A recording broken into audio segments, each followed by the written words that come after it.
intend for it to be this formal, but since we're doing it this, Elizabeth and I will just each give a couple of just very brief opening remarks and happy to answer any questions. But we are thrilled to announce that Louisville Metro Housing Authority has received the final approval from HUD that LMHA can officially tear down Dosker Manor and then get busy building a new quality, safe, affordable housing units for people in our city. Dosker Manor for many years has been in totally unacceptable conditions. And thanks to Elizabeth's leadership, in literally just over 18 months since Elizabeth joined LMHA, we have made incredible progress in getting the LMHA residents new, safe, quality units of housing to live in, whether they've been relocated to another LMHA project or whether they've been relocated to a different privately owned facility. They have done great work in relocating individuals. And so now with this new approval from HUD, the relocations go from voluntary to mandatory. And so the goal is to have everyone relocated by the end of this calendar year. So the project to tear down Dosker Manor and begin construction of new quality apartments can begin. I'll turn over to Elizabeth to talk a little bit more about how the relocation process is going and how residents are finding their new homes and what the rest of the timeline is. But again, thank you, Elizabeth, so much for your amazing leadership, because we have made great progress on this project and others around the community. Hey, everybody. Good afternoon. My name is Elizabeth Strojan. I'm the Executive Director of the Louisville Metro Housing Authority. And I got to say, I sometimes have a hard time celebrating milestones, because constantly in my mind, it's like, what else do we have left to do? But I think it's an important time for us to take a step back and take stock of how far we've come in the last year and a half. So as the mayor said, we have official approval from HUD to tear down Dosker Manor and to redevelop that property into safe, decent, affordable housing, as well as the property across the street, the home of the former First Link grocery store. I want to talk about everything else that we've done in these last 18 months. So in 18 months, we came to the decision that we needed to get everybody out of Dosker, that we needed to rebuild there, and that we needed to build a team at LMHA that could support very vulnerable residents in moving into better housing. So we've done all of that. We've also lined up financing from the Kentucky Housing Corporation in the form of private activity tax-exempt bonds to get us started. So I think we're doing great. I know we have a really long way to go, but I think it's important to celebrate today. Thank you.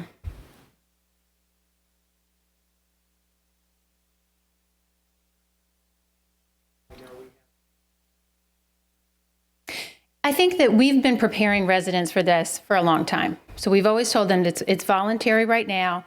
Our goal is to get this formal approval from HUD so that we can move to a mandatory process. We started with 574 residents. We're now under 160 residents remaining. So what we will do is next week, we're going to sit with Dosker residents who are remaining on the property and explain everything again so that they have all the information. We have a relocation team that matches them what they want, what's available. We take them to the site to tour properties to make sure it's what they really want, to make sure they know what they're getting into. We make sure that their rent's not going to go up because they're going to have a public housing unit or a voucher. So we're doing everything. We're not changing those resources. We'll still have those resources, but at some point we'll have to say, you got 90 days. These are your options. You have 90 days to pick one. We're going to help you get there. This milestone of we're approved to knock it down, when will we get the announcement that the plans to rebuild it have been finalized? That's a great question. So another big thing that happened this week is that the LMHA Board of Commissioners approved my ability to formally sign an MOU and a master developer agreement with LDG Development to help make that happen. So we're continuing to negotiate with them to finalize the deal with them. And we're continuing to refine what the deal is going to look like. So in terms of timeline, we'll know very soon about First Link, how many units we're going to have, what's the proposed cost, how we're going to pay for it. Then we turn to Avenue Plaza to rehabilitate that property. And the next year is when we'll start lining up the financing for Dosker. So over the next few months, we'll know more. I think that's an important point to note, is that because of how much how many new projects are going on by LMHA. And because of the need to partner with Kentucky Housing Corporation to provide incentives that provide some of the financing, these major projects, there are several major projects that are happening, have to be sequenced over the coming years. So the first new apartments that you will see on this site will be on the First Link site directly across the street from Dosker Manor.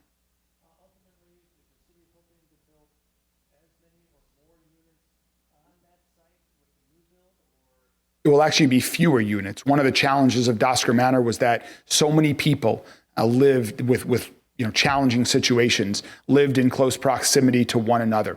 That is not the safest way for them. That is not the healthiest way to live. And so this will have fewer units. And all of that is being worked out by Elizabeth and her team right now in these negotiations with the developer.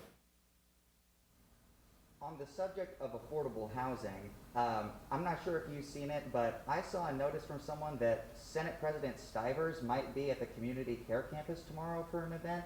I was wondering if you have anything to say about the status of progress over at the C3 site. Yeah, I'll be there as well tomorrow.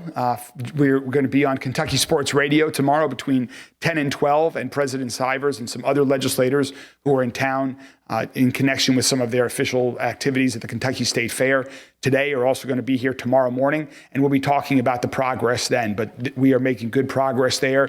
Construction is underway. There is a full master plan for the entirety of the site, for that entire site. And as we've mentioned before, the temporary family shelter is already opened. The permanent one will be open next year. It's my understanding that the residents who are being relocated are going to have priority when the new site is built. How do you kind of communicate throughout that process and ensure that they stay in the loop?